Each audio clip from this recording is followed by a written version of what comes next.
Inspector देवा, हवालदार आणि सावली देवळातून निघतात आणि इन्स्पेक्टर देवा सावलीला घेऊन तिच्या घरी निघतो. इकडे सगळेजण घरी विचारच करत असतात की सावली कुठे गेली असेल. इथे तिलोत्तमा म्हणते जाऊन दे ना, कुठे जायचं असेल तिथे, आपण काय करायचं म्हणून. तेवढ्यातच इकडे पेस्ट कंट्रोलवाले येतात आणि ते म्हणतात काम कुठे करायचं आहे. तेव्हा तिलोत्तमाला कळत नाही. तेव्हा ऐश्वर्या म्हणते मॉम तुम्ही सांगितलं होतं ना त्या हळदी कुंकूनंतर घर क्लीन करून घ्यायचं आहे म्हणून त्यांना बोलवलं आहे. ती म्हणते ठीक आहे म्हणून, इकडे काम करा म्हणून. तेवढ्यातच इन्स्पेक्टर देवा सावलीला घेऊन आतमध्ये येतो आणि म्हणतो आम्ही आलो आहे म्हणून. आणि इथे तिलोत्तमा एकदम बघायला लागते कोण बोलतं आहे हे आणि कोण आलं आहे. तिला कळत नाही असं कोणती व्यक्ती आहे जी आली आहे आणि ती बघायला लागते. तसे सगळेच बघायला लागतात. तेव्हा धूर झाल्यामुळे त्यांना काही नीट स्पष्ट दिसत नाही. नंतर धूर हटल्यावर सगळ्यांना दिसतं की इकडे इन्स्पेक्टर, हवालदार आणि सावली तिघंजणं दारात उभे आहेत. हे बघून घरचे सगळे थक्क होतात. तिलोत्तमा आणि ऐश्वर्याला एकदम धक्का बसतो, पण बाकी सगळेजणं खुश होतात. इथे इन्स्पेक्टर देवा तिला सावलीला हाताला धरून घेऊन येतो आहे आणि आपली बहीण मानतो. इकडे सावली तिलोत्तमाला बघून एकदम फिरते, पाठमोरी होते. इकडे जगन्नाथ आणि त्याची बायको पण येतात महेंद्रांच्या घरी हे बघायला की सावली नीट पोचली आहे ना आणि काय घडतं आहे म्हणून. इकडे इन्स्पेक्टर देवा तिलोत्तमा मॅडमकडे जातो आणि म्हणतो लेट मी गेस, तुम्ही तिलोत्तमा मेहेंदळे राईट. ती म्हणते हो. तेव्हा इथे जगन्नाथ आणि अलका हे दोघंजणं दारात उभं राहून सगळ्या गोष्टी ऐकत असतात, आतमध्ये जात नाहीत ते. इकडे इन्स्पेक्टर देवा तिलोत्तमाला म्हणतो की ही तुमची सून आहे बरोबर.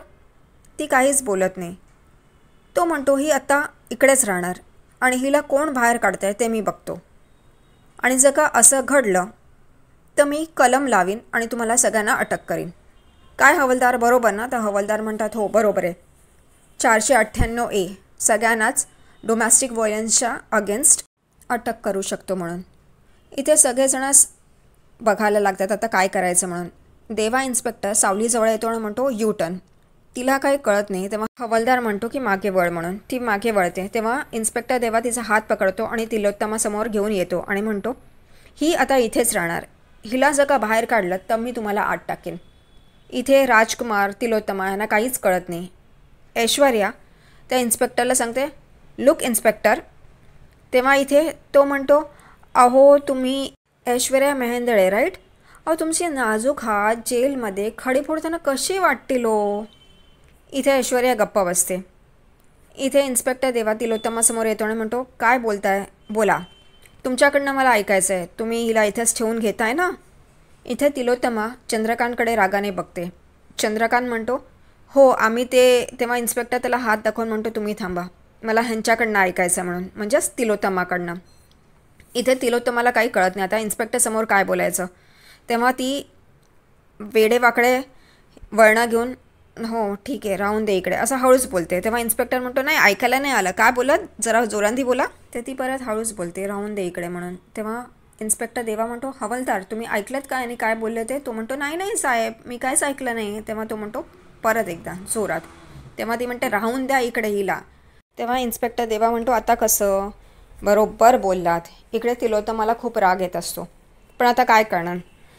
ती इन्स्पेक्टर देवाला म्हणते सुद्धा या ना तुम्ही बसा ना आपण बोलूया म्हणून. तो म्हणतो नाही नाही मी तसला माणूस नाही आणि ही तर माझी सिस्टर आहे त्यामुळे हिच्या बाबतीत मी असं काहीच करू शकणार नाही. हां दुसरं काही वेळ असती तर नक्कीच, पण या बाबतीत नाही. इथे इन्स्पेक्टर देवा सावलीला म्हणतो की चल मी निघतोय, पण तू तुझ्या आईवडिलांना कळव, ते खूप काळजी करतायत. जगन्नाथना फोन करायला विसरू नको. आणि इकडे सगळेच जण डचकतात. सोहम आणि बबलूला कळतं की हे काय झालं आहे म्हणून आणि हे इथे ही कशी आली, कारण त्यांनीच सांगितलं असतं जगन्नाथला, त्यामुळे त्याच्याच कृपेने ही इकडे पोचली आहे इन्स्पेक्टरच्या थ्रू. इथे सगळेजण शक्यत होतात की हे सगळं जगन्नाथचा प्लॅन आहे आणि त्यांनीच हे सगळं केलं आहे म्हणून. इथे सावलीलासुद्धा कळत नाही, ती पण बघायला लागते.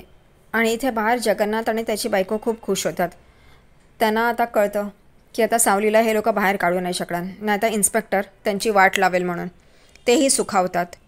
आणि इकडे इन्स्पेक्टर आणि हवालदार बाहेर येतात असं बघून ते आड होतात आणि त्यांना कळू नये असे पाठीमागे होतात. इकडे अलका जगन्नाथला म्हणते चला आता आपलं काम झालं आहे. तो म्हणतो हो, आता माझ्या लेकराला कोणी बाहेर काढणार नाही आणि तेही तिकडून निघून जातात.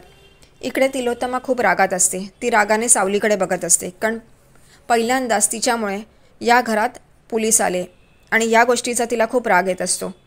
इकडे सारंग त्या प्रेताजवळ जात असतो, कारण त्या प्रेताची पण साडी आणि हातात बांगड्या तशाच असतात जसं सावली घालते. सारंग त्या प्रेताजवळ जातच असतो तेवढा त्याचा फोन वाजतो. तो फोन उचलतो तर पलीकडनं सोहम बोलतो की दादा लवकर ये, सावली बहिणी सापडली आहे आणि ती घरीसुद्धा आली आहे.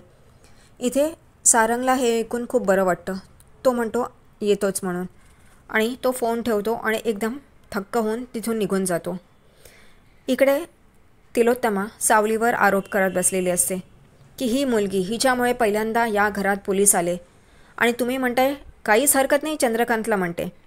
इथे ऐश्वर्या पण सावलीवर आरोप करत असते आणि इथे सगळेजणच आरोप प्रत्यारोप करत असतात.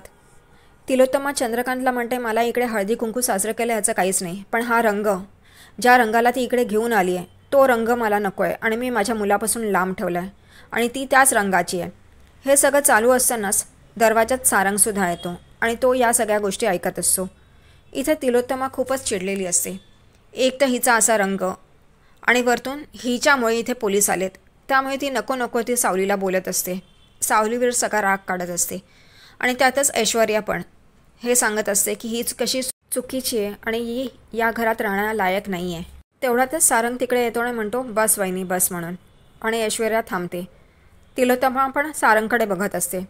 इथे सारंग सावलीला म्हणतो सावली यावेळेला तू चुकली आहेस, आईची माफी माग. इथे तिलोत्तमा आणि ऐश्वर्याला एकदम आश्चर्य वाटतं. तिलोत्तमाला खूपच बरं वाटतं, ती हसते. इकडे सावली हात जोडून तिलोत्तमाची माफी मागते की माझं चुकलं, मला माफ करा, मला या घरातल्या रीतीभाती माहिती नव्हत्या म्हणून, आणि ती तिच्या पाया पडायला जाते. तिलोत्तमा तिला थांबवते आणि म्हणते माझ्या पाया नको पडूस आणि तुला या घरातल्या रीतीभाती काही जाणून घ्यायची गरज नाही, कारण मी तुला सून मानत नाही आणि तू या घरात राहणार नाहीस, कारण मी तुला या घरात टिकू देणार नाही, आणि ती रागाने तिथून निघून जाते. इकडे सगळेच जण निघून जातात हळूहळू. रात्रीची वेळ होते तेव्हा सावली किचनमध्ये आपलं अंथरूण घालत असते. तेवढ्यातच तिकडे सारंग येतो आणि तिला म्हणतो की तू कुठे गेलेली, सांगून तरी जायचं, आणि ती गप्पगुमान ऐकत असते. सारंग म्हणतो मला किती काळजी वाटत होती तुझी, ते रस्त्यात ते एक प्रेत दिसलं आणि तो गप्पा होतो. म्हणतो पुढच्या वेळेला हे असं काही करायचं नाही. ती म्हणते हो म्हणून. सारंग तिकडून निघून जातो. सावली खूप खुश होते ऐकून की सारंगला माझी काळजी आहे. ती विठ्ठलाला पण म्हणते ऐकलत विठ्ठला, इथे सारंग साहेबांना माझी खूप काळजी वाटते आहे, ते माझी काळजी करत होते, आणि एकदम हसते.